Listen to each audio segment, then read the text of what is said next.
अस्सलाम वालेकुम parents, welcome back to the learning loop channel. So home schooling guide को hopefully आप लोग सब एंजॉय कर रहे हो, अप्रिशिएट कर रहे हो और आपको फ़ायदा हो रहा हो और ये भी समझ में आ रहा हो कि किन किन स्टेजेस को आपने वन बाय वन फॉलो करते जाना है और इंशाल्लाह आपके बच्चे की होम स्कूलिंग इसी साल के एंड ऑफ द सेशन से स्टार्ट हो सकती है। सो अभी तक हमने वीडियो में कवर कर लिया है कि होम स्कूलिंग के लॉस को आपने चेक करना है, फिर उनके मैथड्स को आपने देखना है, मेथोडोलॉजीज को पिक करना है और ये तमाम स्टेजेस आपने बहुत सेंसिटिवली चूज करते जाना है। तो अब हमें कंटिन्यू करना है step number 4। So step number 4 आपको थॉरो एक गाइडेंस देगा। बाकी देखें, अगेन मैं बार बार हर स्टेज पे एक बात क्लियर कर रही हूँ कि सब चीज़ें सबके लिए नहीं है, लेकिन एक आइडिया आपको ज़रूर मिल सकता है। अब होम स्कूलिंग बजट को लेके पेरेंट्स को कुछ मिसअंडरस्टैंडिंग्स हैं। कुछ को लगता है कि शायद ये बहुत अफोर्डेबल, बजट फ्रेंडली, इकोनॉमिक होगा। कुछ को लगता है कि ये ज़्यादा एक्सपेंसिव होगा as compared to traditional schooling. वहाँ बच्चा एक दफ़ा जाता है, फिर पूरे साल वो एक ही करिकुलम को फॉलो करता है, फिर जो भी स्मूथ टेस्ट असेसमेंट्स होते हैं वो सब होता है और जो भी रिसोर्सेज वगैरह होती हैं वो वन टाइम इन्वेस्टमेंट होती है। उसके बाद पूरे साल बच्चा उसको अवेल करता है। दूसरी तरफ कुछ पेरेंट्स का कंसर्न ये भी है कि जब हम होम स्कूलिंग करवाएंगे तो हमारे एक्सपेंसेस बहुत ज़्यादा बढ़ जाएंगे, हमारी इन्वेस्टमेंट शायद डबल हो जाएगी। तो देखिए, ये सब चीज़ें जब हम बजट कवर कहते हैं ना, तो बजट आपकी अपनी चॉइस होती है। आपको चूज़ करना होता है कि आपको किन किन एरिया में इन्वेस्ट करना है, किन चीज़ों की रिक्वायरमेंट आपको इस वक्त है और कौन कौन सी चीज़ें अननेसेसरी हो सकती हैं। तो कोई भी इंसान आपको पर्टिकुलरली ये गाइडेंस नहीं देगा कि कहाँ आप इन्वेस्ट करें और कहाँ नहीं। ये थॉरोली आपकी चॉइस होगी। अगर आपको लगता है कि मटेरियल पे इन्वेस्टमेंट करनी पड़ सकती है तो मैंने प्रीवियस कुछ वीडियोस अपलोड की हैं, इसी चैनल पे आपको मिल जाएंगी। मैं लिंक भी आपको इंशाल्लाह डिस्क्रिप्शन में शेयर कर दूंगी। तो देखिए, बहुत सारे ऑनलाइन रिसोर्सेज अवेलेबल हैं। आपको कुछ नहीं करना है, सिंपल सा एक कलर प्रिंटर आपने अरेंज करना है। कलर ना भी कर सके तो आप black and white printer arrange कर लें। कलर का बेसिक पर्पस ये है क्योंकि हम जब बच्चों को होम स्कूल करते हैं तो उनकी मोटर स्किल्स को, उनकी कॉग्निटिव स्किल्स को इंपॉर्टेंस जरूर देनी है। तो जितने कलरफुल रिसोर्सेज होते हैं, बच्चे का इंटरेस्ट उतना ज़्यादा उसके अंदर डेवलप होता है। तो आई विल सजेस्ट यू कि अच्छे प्रिंटर में वन टाइम इन्वेस्टमेंट करें। कलर प्रिंटर होना चाहिए, क्वालिटी अच्छी होनी चाहिए, ताकि आपकी जो रिसोर्सेज हैं जब आप उसको कंपाइल करें और उसे एक एविडेंट फॉर्म में रखें तो वो दिखने में प्रेजेंटेबल भी लगनी चाहिए। स्टेशनरी देखें, वन टाइम इन्वेस्टमेंट हो या मल्टीपल टाइम्स इन्वेस्टमेंट हो, ये डिपेंड आप पे करता है। जितनी स्मार्टली आप चीज़ों को ऑर्गेनाइज करेंगे, अरेंज करके रखेंगे और जितनी उनकी मेंटेनेंस को देखेंगे, उतना ही आप स्मूथ अपनी तमाम रिसोर्सेज को अरेंज कर पाएंगे। सेकंड में टेक्नोलॉजी टूल्स जो आपको रिक्वायर्ड होंगे, वो देखिए एक बेसिक एंड्रॉइड फोन तो सबके पास होता ही है।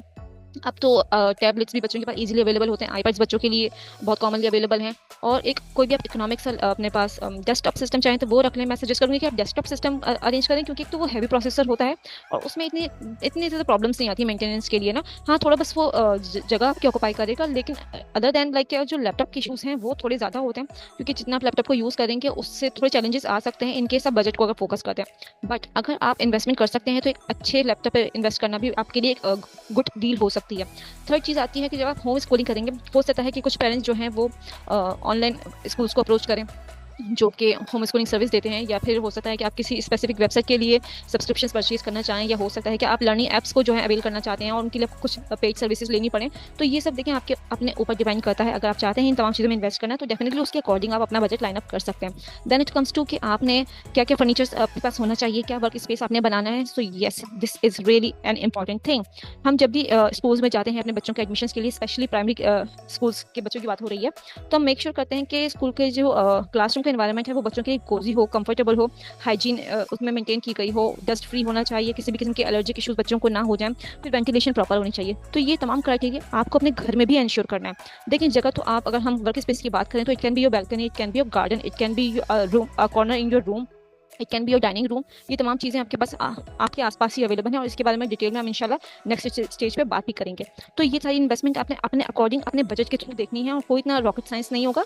आपको बस ये जब आप करना शुरू करेंगे ना, इंशाल्लाह जब आप थोड़ी सी इसमें अपनी प्लानिंग रिसर्च करेंगे, तो ये सारे क्वेरीज आपको सॉर्ट आउट होते हुए नजर आएंगे। Then it comes to extra curricular activities. तो यहाँ पे बड़ा ध्यान रखना है कि जब आपका बच्चा स्कूल नहीं जा रहा है तो वो बहुत कुछ मिस कर रहा है।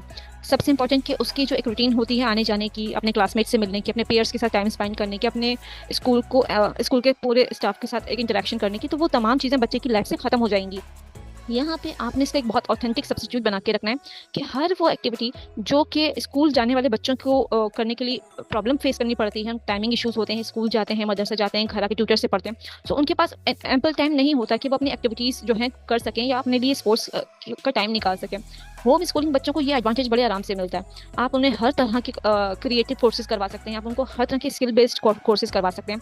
आप उन्हें फिजिकल एक्टिव रखने के लिए पार्क्स में, फील्ड में, या जहाँ पे भी आपको लगता है कि लर्निंग की अपॉर्चुनिटीज़ हैं, आप वहाँ बच्चों को ज़रूर लेकर जाएं।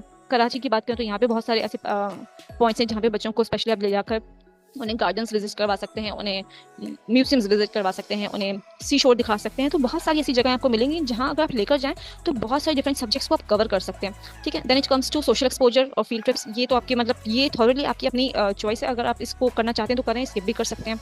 अब हम मूव कर रहे हैं बहुत सेंसिटिव टॉपिक की तरफ, which is to develop the curriculum. यहाँ पर आप ये कर सकते हैं कि या तो आप नॉर्मली स्कूल के जो करिकुलम बने बनाए होते हैं, बुक स्टोर पे जाइए, वहाँ से जो भी करिकुलम जिस ग्रेड लेवल का आपको चाहिए वो परचेज करिए और उसी के अकॉर्डिंगली अपनी स्टडी प्लान्स को प्रिपेयर कर लीजिए। लेकिन अगर आप चाहते हैं कि कुछ क्रिएटिव होना चाहिए, कुछ इंटरेस्टिंग होना चाहिए, तो उसमें दो चीज़ें। एक चीज़ तो ये कि आप अपने बच्चे को जो है वो चॉइस दें, बच्चा खुद चूज़ करे कि वो कौन सा सब्जेक्ट पढ़ना चाहता है, किस एक्टिविटी के थ्रू पढ़ना चाहता है, कौन कौन सी ऐसी इंटरेस्टिंग गेम्स हैं, कौन कौन से ऐसे इंटरेस्टिंग रिसोर्सेज हैं जो आप बच्चे को लाकर दे सकते हैं और वो उनमें इंटरेस्ट लेकर उसे एग्जीक्यूट करने में आपके लिए बड़ा हेल्पफुल साबित होगा। इन केस आपको लगता है कि ये पॉसिबल नहीं होगा, बच्चा ऐसा नहीं करेगा, तो then it comes to your job. फिर आपने ये रिस्पॉन्सिबिलिटी संभालनी है और आपने देखना है कि आपके बच्चे का एरिया ऑफ इंटरेस्ट क्या है, उसकी एज रिक्वायरमेंट क्या है, कौन कौन से एकेडमिक सब्जेक्ट्स हैं जो बच्चे के लिए इस वक्त बहुत इंपॉर्टेंट हैं, और कौन कौन सी ऐसी स्किल्स हैं जो आपके बच्चों को आपने सिखानी है। अच्छा, जब हम करिकुलम डेवलप करने की बात करते हैं तो बहुत सारे पैरामीटर्स को आपने कंसीडरेशन देनी है। उसमें आपके बच्चे का एरिया ऑफ इंटरेस्ट क्या है, कौन कौन से स्किल्स हैं, कौन कौन से इन्फॉर्मेटिव सब्जेक्ट्स हैं जो कि आपके एज ग्रुप वाइज बच्चों के लिए रिक्वायरमेंट्स हैं। यहाँ पे ना बहुत सी प्रॉब्लम्स आती हैं पेरेंट्स साइड से कि उन्हें लगता है कि हर बच्चे को हर सब्जेक्ट में कमांड होनी चाहिए। तो as a tutor, as a teacher मुझे नहीं लगता है और ना मैं इस फिलॉसफी को बिलीव करती हूँ। आपको खुद एज अ पेरेंट ये बात समझनी और माननी होगी सबसे पहले कि अगर आपका बच्चा नंबर्स में और डिजिट्स में अच्छा है तो ज़रूरी नहीं है कि वो साइंस के फॉर्मूलाज में और साइंस के इक्वेशंस में या साइंस के कॉन्सेप्ट्स में भी बहुत ज़्यादा इंटरेस्ट लेगा। ठीक है, यहाँ पे दोनों चीज़ों को आपने समझना है। मैथ एज अ मैथ है और साइंटिफिक कैलकुलेशंस वो साइंटिफिक कैलकुलेशंस हैं। तो इन चीज़ों को मिक्स नहीं करना है। इंटरेस्ट की बात है, अगर बच्चा मैथ को एंजॉय करता है तो बहुत ज़्यादा चांसेस हैं कि वो साइंस की इक्वेशंस को भी एंजॉय करेगा। बट इन केस अगर नहीं करता है तो आपने उसे फोर्स नहीं करना है, कन्विंस करना है।